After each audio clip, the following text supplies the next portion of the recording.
Good afternoon. My name is Doug Johnson. I'm the Senior Investment Strategist here at HCM.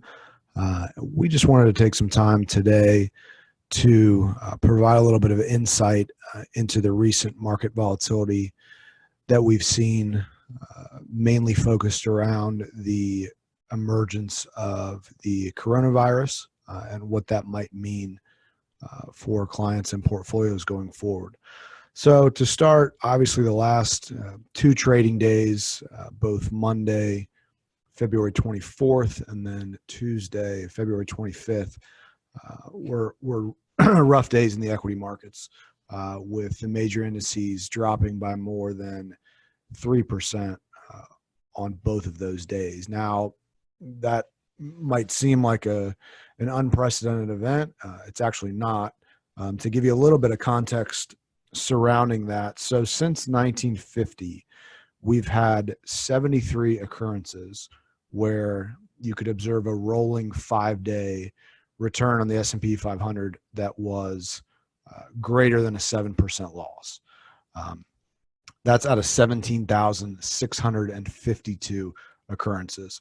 So roughly less than 1% of all observable periods falls into the category that we've seen for the past 5 days. And to give a little bit more context around that, there's 21 of those occurrences actually occurred during the Great Recession in 2008. So these type of events usually tend to cluster around one another, particularly in bear markets. Now, that's not to say that this is the beginning or we're in a bear market right now, but the movements, while extreme, are certainly not unprecedented.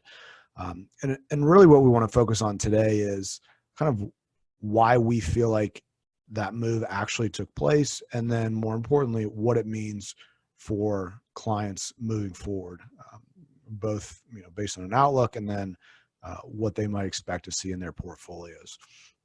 So from our vantage point, the sell-off that we've seen over the past 2 days can really be attributed to two main factors.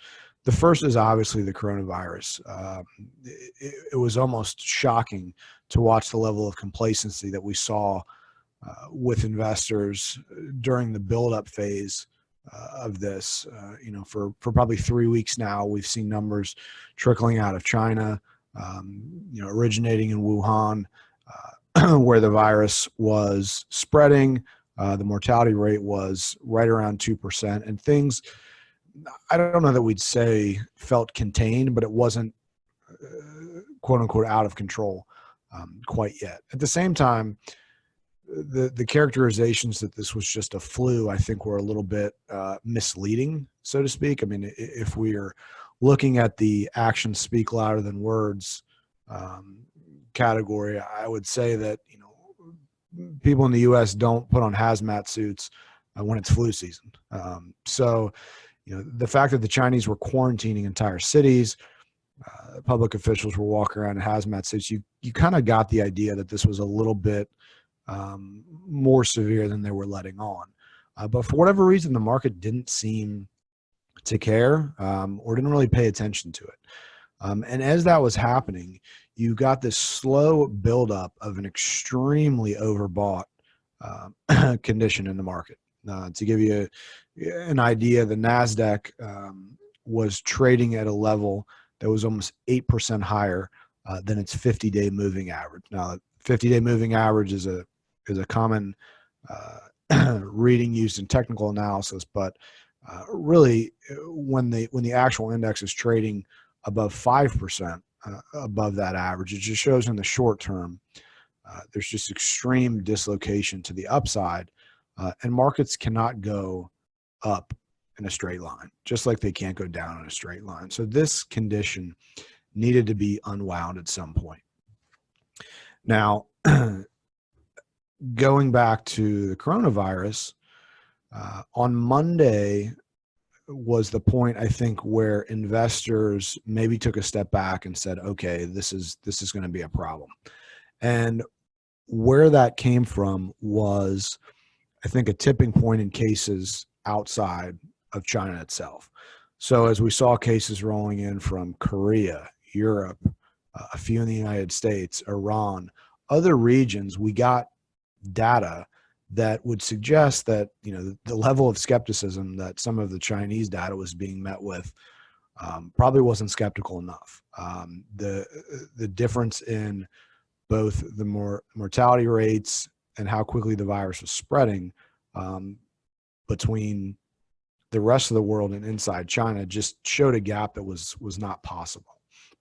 So the conclusion, I think, was then drawn that, okay, this is way worse than most people thought initially, and it could cause a huge problem. Not in the sense that it was going to kill a lot of people. I mean, obviously, loss of life is a serious thing, but the bigger issue was that if China had decided to shut down their country, are other regions of the world going to have to do this? And ultimately, is it going to grind the global economy to a halt? So that realization was met with this massive overbought stance in equity markets, and that condition, the levels that we were trading at, above what a normal trend line would look like. You can think of that as the firewood that was being piled up, and then finally the match that was dropped on it was the coronavirus news, and the realization that this could be spreading a lot more quickly than people expected. So to see, back-to-back days of greater than 3%, obviously was an aggressive sell-off, but we think part of that was due to that massive dislocation we've seen.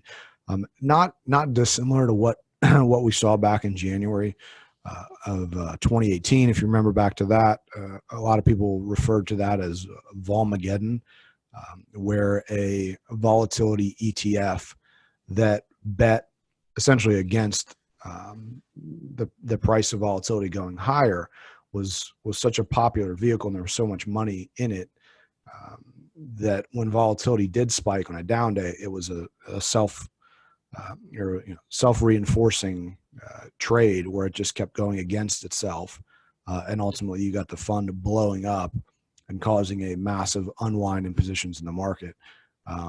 Subsequently, we saw a 250 point drop in the S&P 500, which is around the levels that we're seeing right now. Granted, that drop took about 2 weeks, whereas this one was closer to 2 days, but you got the same setup in terms of you also had a very overbought market in January of 2018 that needed to have some kind of correction to it.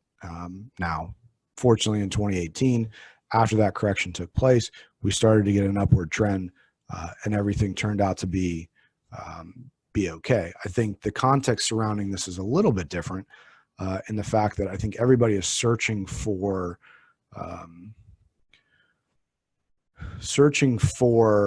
ways to classify a lot of unknowns right now, and until we can figure out exactly how this is going to affect the global supply chain, it's hard to model what the next steps might be.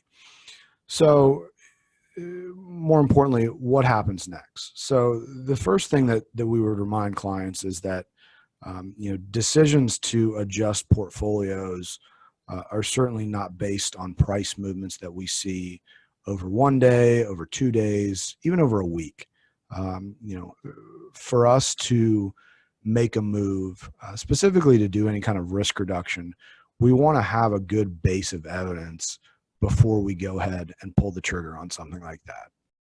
Not only that, we realize that when we make those decisions, they're not always going to be the correct decision in retrospect. We have a saying that we like to use around here when we talk about this, that every bear market started as a 5% decline, but not every 5% decline turns into a bear market. So right now we have about a 7% decline, and the goal is, to the best of our ability, figure out, okay, does this have the ability to turn into a bear market? And we've done a lot of work, a lot of back testing, a lot of research to come up with a very systematic way of judging whether or not we think that that's going to happen. We think that in all the major bear markets that have been Along that path, there's been very specific roadmaps or road signs along the way that can give us some insight to say, hey, yes, this is getting worse, and we need to do something about it. So for the time being, we don't really have sufficient evidence right now to look at this and say, okay, we need to make a change. We need to reduce risk. Now, remember, this has only been going on for 2, maybe 3 days. So we have preliminary data, but nothing that would lead us to believe that we have to take action today. Now, on the flip side of that, we also aren't necessarily looking to buy here. We realize that there's a tremendous amount of uncertainty, and we want to kind of let this play out a little bit to make sure that we're also not, buying into something that definitely could get worse. Which unfortunately leaves us, I don't want to say it's in a lurch, but we're kind of in a wait and see mode right now, figuring out what the best course of action is. But we can't emphasize this enough. We do have a process in place. It is very systematic, and it will prevent us from making both knee-jerk reactions and emotional decisions that eventually can cost clients a significant amount of dollars in both extreme down and extreme up markets. So with that, I want to thank you for taking the time out of your day to listen to some thoughts about this. As always, if you have questions, comments, concerns, please feel free to reach out to us. We want to make sure that your concerns are being answered, and we're more than happy to be as transparent as possible throughout this process, because we do understand,